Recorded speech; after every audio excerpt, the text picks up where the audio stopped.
ఎవరు ఎవరికి తోడవుతారో, ఎప్పుడెందుకు విడిపోతారో, మమతను కాదని వెళతారు, మనసే చాలని ఉంటారు. ఎవ్వరి పయనం ఎందాకో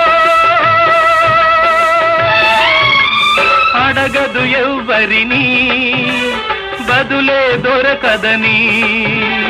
అడగదు ఎవ్వరిని, బదులే దొరకదని.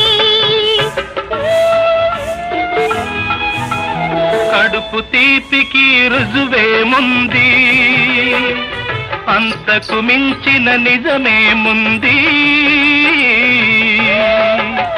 కాయే చిట్టుకు బరువైతే చిట్టును భూమి మోస్తుందా? ఇప్పుడు తప్పును తెలుసుకొని